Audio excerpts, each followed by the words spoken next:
Kasi. Kaya okay. Hindi kasi ang ganda ng first, yung mga first parang monologue mo dun sa yung naka-VO lang. Pero paano siya nag-resonate sa'yo yung sinasabi doon na kailangan maging mabait, hindi natin alam kung ano yung pinagdadaan ng ibang tao based na nakikita sa social media?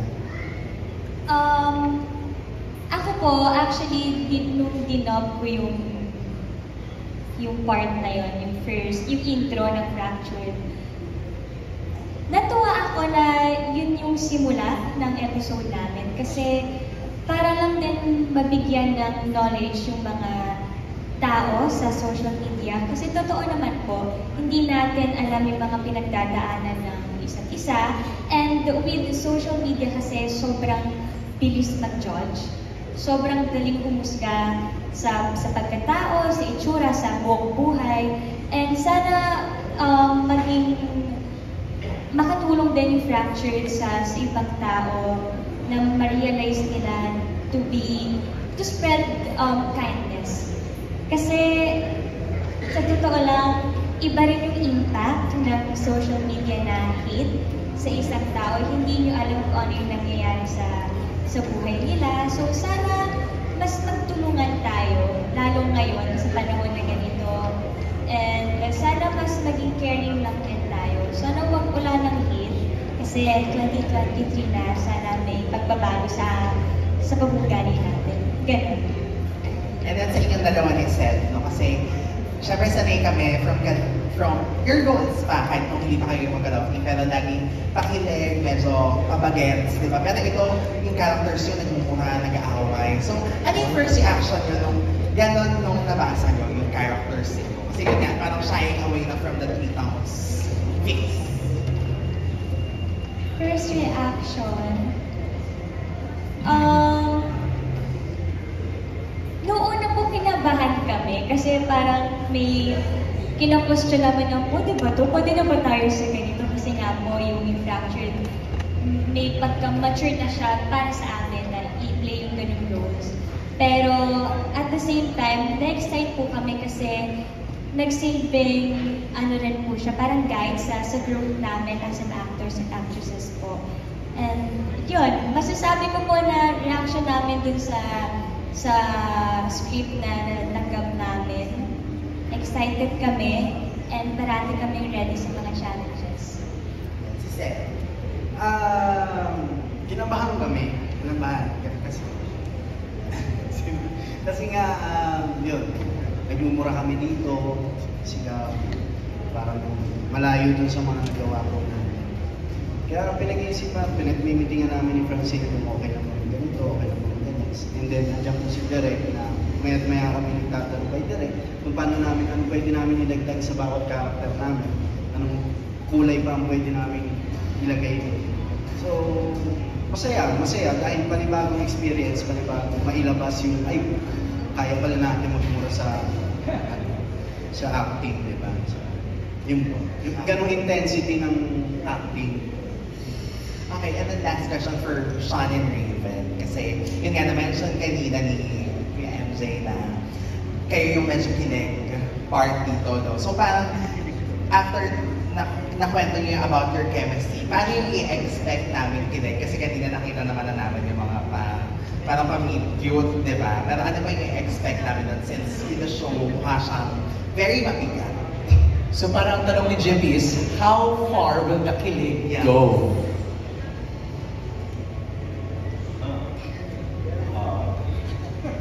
Very far. Actually, madaming nakakakilig pa din ng moments kahit surprisingly. Kasi nagulat din kami parang sabi namin, paano kaya natin masisingit yung kilig-kilig when we're stranded in an island, gano'n. Pero,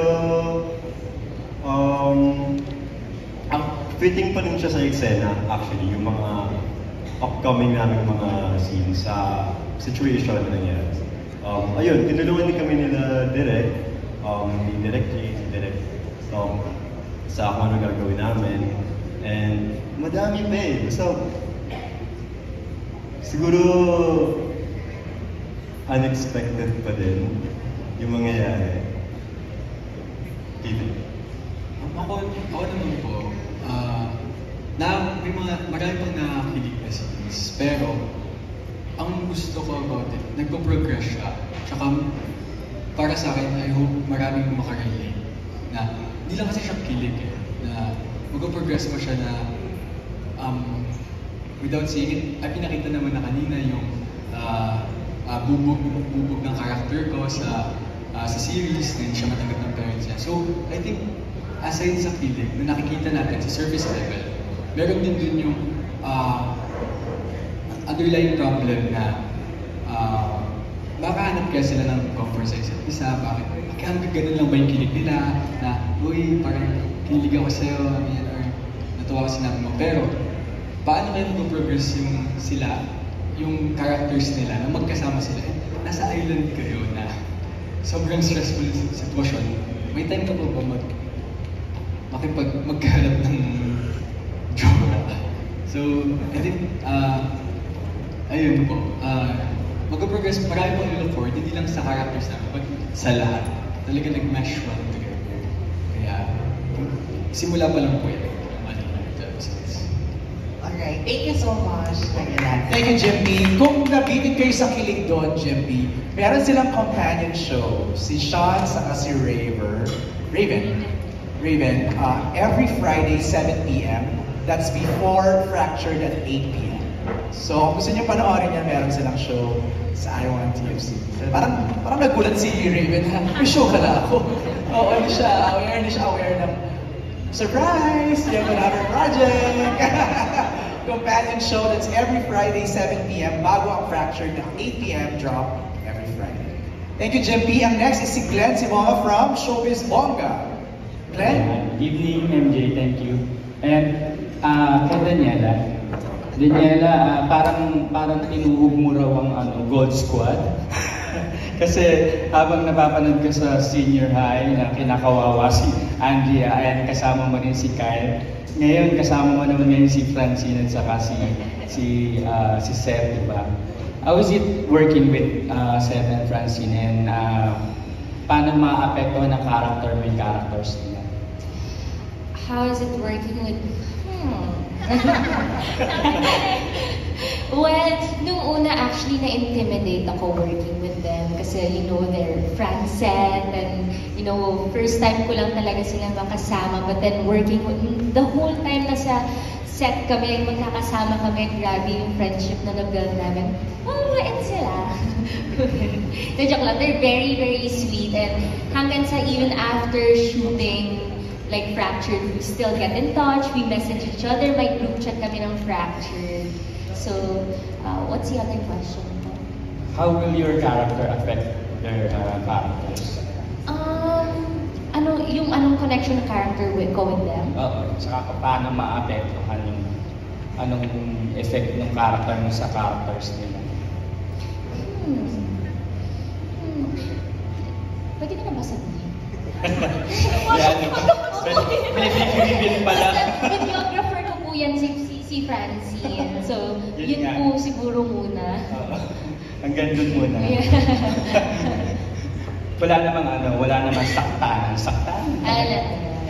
Hindi ko kaya gawin kay Francine. Wait, Daniela, are you in character? Po? Are you in character now? No. No, okay.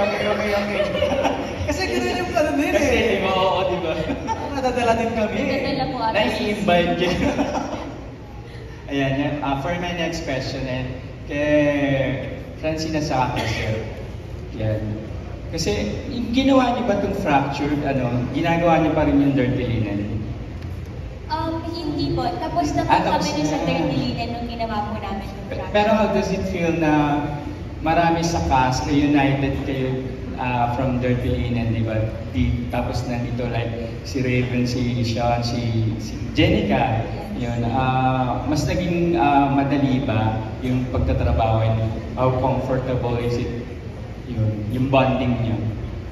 Opo, kasi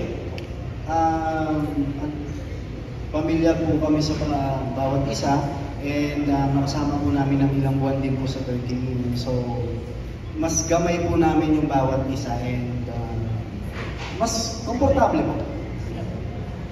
Francine. Actually, same lang po ng sinabi ni Seth. And I think, isa po yung sa mga naging dahilan kaya mas naging smooth din po yung paggawa namin dito sa Fractured. Kasi hindi na po kami masyadong naiilang din. Kasi nakasama na nga po namin yung isa't isa for a very long time then while doing Dirty Linen. So, it's really nice lang din po to have them by our side while doing Fractured. Thank you very much.